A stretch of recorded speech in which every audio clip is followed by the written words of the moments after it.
Colleagues, you're all entitled to your own opinions and to your own faith, but you're not entitled to your own facts.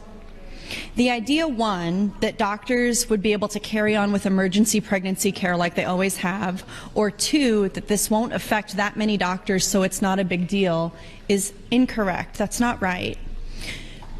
People, healthcare providers, doctors who are seeing patients every single day are going to be faced with additional complexities and barriers to care and all kinds of things that they're going to have to do to make sure that they're in compliance with this law. They're going to have to see what they can do to be in compliance with the law, if the law is even enforceable, if it passes and we figure out how it's actually going to be enforced. On another level, they're thinking about, if this law passes, can they continue to practice here in Nebraska? I've spoken with many providers who practice in underserved areas who love their jobs and love the people they serve, but they wonder how long they can stay here. And to be honest, a lot of them have their resignation letters ready to go based on this bill. Colleagues, the ambiguity is part of the point.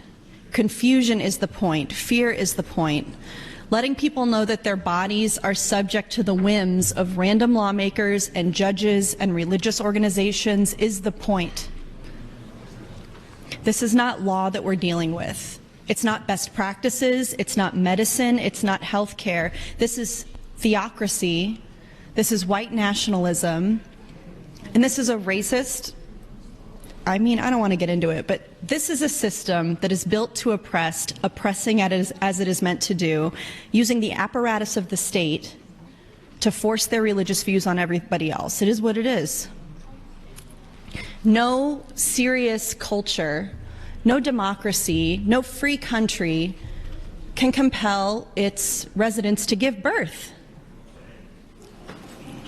It's not a free country if people here are forced to give birth and be pregnant. And that's what is going to happen under LB 626. That's what we're seeing happen in other states. We know that that's the direction this is going. I received an email this afternoon. We've all been getting lots of communication throughout the day today during this debate, and this person said, I will be leaving the state after I graduate residency. She's here for residency for medical school, to seek training that I unfortunately cannot receive in Nebraska. I have loved living here, treating patients who have limited access to health care and have developed strong relationships with other providers. However, training in more complicated contraception and abortion care is simply not available here, and I strongly desire this to be as big a part of my practice as deliveries. I know that if LB 626 were to pass, more physicians would leave and fewer would choose to move here to care for Nebraskans. To hear Senator Kathleen Kauth tell it, Kathleen Kauth, who introduced one of the most hateful bills that's ever been introduced in the legislature to take health care away from trans kids, from LGBTQ kids who are already some of the most vulnerable people, yet turn around and at the same time say that by supporting LB 626, she's sticking up for the vulnerable people, which to her is two cells put together, is a more vulnerable person than an actual living, breathing kid who she seeks to discriminate against.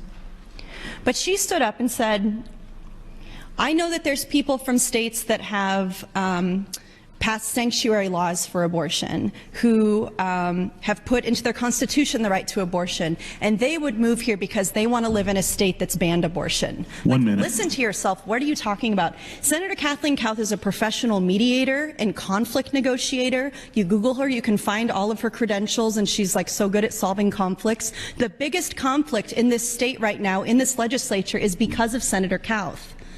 Go solve that conflict, Senator Kauth. Mediate that.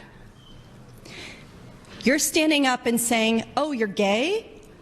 You want abortion care? You've got a complicated pregnancy? You need a D&C like Senator Jacobson and his family did? Maybe you can move somewhere else and you're not welcome here. The message is loud and clear, colleagues, and they're receiving the message. Thank you, Mr. President.